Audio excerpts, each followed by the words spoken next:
मलिकाचा खरा चेहरा समोर आल्यानंतर समरने घेतला मोठा निर्णय. तर नक्की काय घडलं, चला तर बघूया. मलिका अंशुमन विसरलेले असतात की स्वानंदी स्पष्ट बोलणारी आहे. त्यांनी काय चाल केली आणि स्वानंदी गप्प बसली, ह्यातली स्वानंदी नसतेच.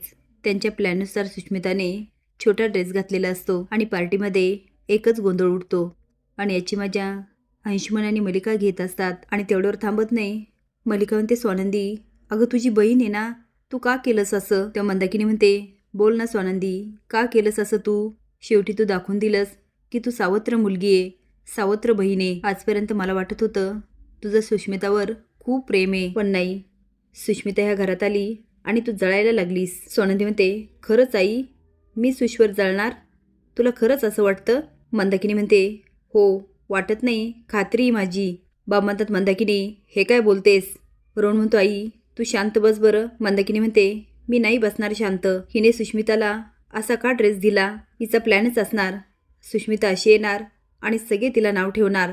सगळ्यांनी तिच्यावर हसावं आणि सगळ्यांसमोर तिचा अपमान हवा. हेच वाटत होतं ना स्वानंदी तुला? स्वानंदी म्हणते, एक मिनिट आई, पहिले तर हा ड्रेस मी सुशला दिलेलाच नाही आहे. मी सुशला पैठणी आणि छान शेला दिला होता. मला पण माहिती आहे ती नवीन नवरी आहे. 2 माणसामध्ये तिने कसं जावं, कसं राहावं. मंदाकिनी म्हणते, हो का? मग कुठे आहे तुझी साडी आणि शेला? स्वानंदी म्हणते, एक मिनिट अंशुमन, तू का केलंस असं? तू म्हणतोस ना तुझं सुशवर प्रेम आहे, मग आता निभाव प्रेम. मी ती साडी आणि शेला तुझ्याकडे दिला होता ना, तू का नाही दिला तिला? आणि मुळात हा छोटा ड्रेस आला कुठून? अंशुमन म्हणतो, अगं वहिनी हे काय बोलतेस तू? तूच माझ्याकडे हे दिला आणि सांगितलं सुष्मिताला दे, मी दिला. स्वानंदी म्हणते, अंशुमन खोटं बोलू नकोस, हा ड्रेस मी मुळात दिलाच नाही. आजी म्हणते, हो स्वानंदी खरं बोलते, तिने आणली होती तिच्यासाठी साडी. मलिका म्हणते, हो काही, मग कुठे गेली ती साडी? स्वानंदी म्हणते, विचारा नाही अंशुमनला. अंशुमन म्हणतो, माझं काय? वहिनी तू माझ्यावर का आरोप करतेस? अगं सुष्मिता माझी बायको आहे, मला वाटेल का त्या ड्रेसमध्ये सगळ्यांसमोर यावं? मी फक्त तुझ्या हातातून बॅग घेतली आणि सुष्मिताला दिली. मला वाटलं तुझीच इच्छा आहे तिने असा ड्रेस घालावा म्हणून. सुष्मिता म्हणते, हो अंशुमन बोलले होते मला की नंदुताईची इच्छा आहे हा ड्रेस घालावा तर घाल. नंदुताई तू माझ्याशी असं का वागलीस? आई म्हणते, ते बरोबर आहे, सावत्र बहीण शेवटी सावत्र बहीणच असते. स्वानंदी म्हणते, बाळा तुला असं कधी जाणवलं का मी तुझी सावत्र बहीण आहे? मी तुझ्याशी असं कधी वागले का?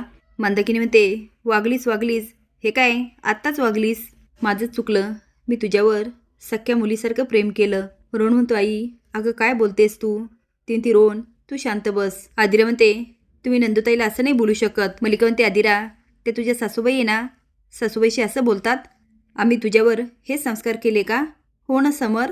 समर म्हणतो, काकू एक मिनिट. स्वानंदी मॅडम हे काय चाललंय सगळं? स्वानंदी म्हणते, राजवाडे मला पण काही कळत नाहीये. अहो मी अंशुमनजवळ खरंच साडी दिली होती. अंशुमन म्हणतो, वहिनी तुझा माझ्यावर विश्वास नव्हता तर साडी सुष्मिताला द्यायची ना, माझ्याकडे कशाला? आहे ना दादा, वहिनीने साडी दिलीच नाही, हा ड्रेस दिला. आजी म्हणते, स्वानंदी तू सुष्मिताकडे साडी नाही दिली का? स्वानंदी म्हणते, आजी त्याचं काय झालं ना, मी जेव्हा रूममध्ये गेले होते तेव्हा सुष्मिता बाथरूममध्ये होती. तेव्हा अंशुमन मला बोलला माझ्याकडे दे, मी देतो, पण माझा याच्यावर अजिबात विश्वास नव्हता. मग मी ठरवलं सुशीपर्यंत बसायचं, पण तेवढ्यात मला बोलून आलं की मेनू ठरवायचा आजीने बोलवलं, म्हणून बॅग अंशुमनकडे दिली आणि निघून आले. आलेले गेस्ट म्हणतात, मिस्टर समर राजवाडे, आम्हाला वाटलं नव्हतं तुमच्या घरी हे बघायला मिळेल. आनंद म्हणतो, एक मिनिट तुम्ही बसून घ्या ना, थोडंसं कन्फ्युजन झालं ते दूर होईलच. आजी म्हणते, सुष्मिता जा आणि साडी नेसून ये. अगं स्वानंदीचं जाऊ दे, तुला कळायला पाहिजे होतं ना या कार्यक्रमामध्ये काय घालायचं आणि काय नाही. स्वतः चूक करायची आणि स्वानंदीकडे बोट दाखवायचं. मलिका म्हणते, आई अहो ती लहान आहे अजून. आजी म्हणते, गुपचूप लग्न करायला नव्हती का लहान? मंदाकिनी म्हणते, अहो तुम्ही हे काय बोलताय, त्यांनी कुठे गुपचूप लग्न केलं, मी होते ना त्यांच्या लग्नाला. बाब म्हणतात, बघा कोण होतं लग्नाला. पण हे सगळं चालू असताना निकीला मलिका आणि अंशुमनचा खूप राग येतो आणि ती ठरवते आज या मलिकाला धडा शिकवायचाच. आणि त्याचप्रमाणे मलिकासाठी सरबत येतं, पण ते सरबत नसून त्यामध्ये ड्रिंक्स असतं. आता मलिका घेते आणि तेवढेच चिंगी येते. मलिका मोठ्याने ओरडते, तू का आलीस इथं? एकदा तुला धडा शिकवला तो पुरेसा नाही आहे का? हे सगळं ना ह्या म्हातारीमुळे होतंय. आता म्हातारी म्हटल्यावर सगळ्यांच्याच पायाखालची जमीन सरकते.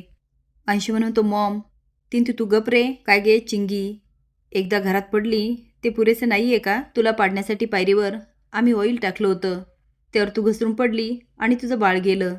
तुझ्या बाबतीत आम्ही सक्सेस झालो पण या म्हातारीच्या बाबतीत नाही झालो. हिच्यासाठी पण पायरीवर तेल टाकलं होतं.